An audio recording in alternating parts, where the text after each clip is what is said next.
urwego rw'ubugenzuzi bukuru bw'imari muri ico gihugu rwaraye rushikirije raporo yago y'umwaka wa leta waheze igenekerezo rya 30 kwezi kwa gatandatu ko mu 2021 abagize inama nshingamateka na nkenguzamateka y'ico gihugu. Mugenzi wacu Assumpta Kaboyi yadukurikiraniye ino nkuru. Ibigo n'inzego za leta bigera kuri 260 nibyo byagenzuwe.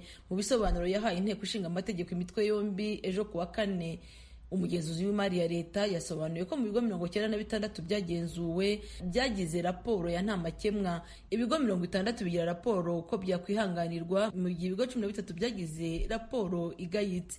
Umugenzuzi mukuru w'imari ya leta akavuga ko ibigo byabonye nta makemwa byazamutse kuko byavuye kuri 53% mu mwaka wa 2020 bikagera kuri 57%, gusa iryo zamuka ntiryabujije leta guhomba. Alexis Kamuhire: amasezerano 37 afite agaciro ka miliyari 201. Gutinda kw'imishinga byateye ubwiyongere bw'amafaranga yishyurwa ku bakurikirana imirimo. Ubukererwe butuma leta itanga amafaranga y'inyongera atari ngombwa.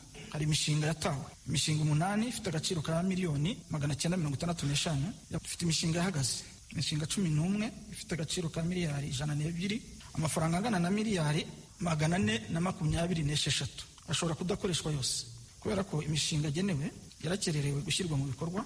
Dufite imitungo idakoreshwa, imitungo 88 ifite agaciro ka miliyari 37. Umugenzuzi mukuru w'imari ya leta akavuga ko kugeza ubu amafaranga asaga miliyari 2 na miliyoni 400 ataragaruzwa muri miliyari 5 yari yanyirijwe umwaka ushize. Abadepite babumijwe no kumva ko umutungo wa leta ugenda ntihabe inkurikizi. Haracyari abantu bahendesha leta kubera inyungu zabo bwite. Iyo mvuga RSSB abanyarwanda bajye babyumva ni icyahoze ari ke social, ariko kubona izi miliyari 268 n'ibice 9 ishoramari ridatanga umusaruro wifuzwa, ndetse no gukusanya iyo misanzu yewe bakata buri kwezi, nabyo ntabyo babishoboye. Harimo nka ziriya kompyuta mu bana ziba zaratanzwe mu bigo bidafite umuriro w'amashanyarazi, kubera iki zitavamo ngo zijye mu bigo abana bazikeneye? Urareba ugasanga umutungo uracyakoreshwa nabi. Nyakubahwa Spika, leta yafashe kugira ngo ufashe abaturage, ariko barubaka inganda zitunganya ibigori zidakora.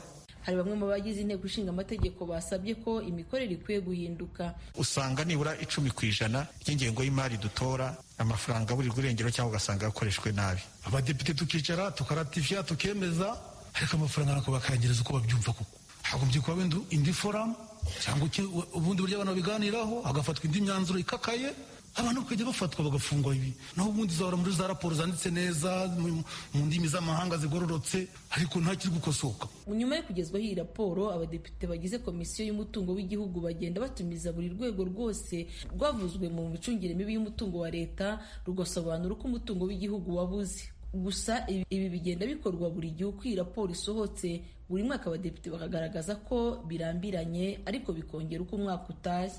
Kugeza ubu leta itangaza ko yashyize imbaraga mu kugaruza umutungo w'igihugu. Mu makuru twagiye tubagezaho nuko kenshi iyo bigeze mu nkiko ibyaha bifata ubusa cyangwa bigafata mbarwa.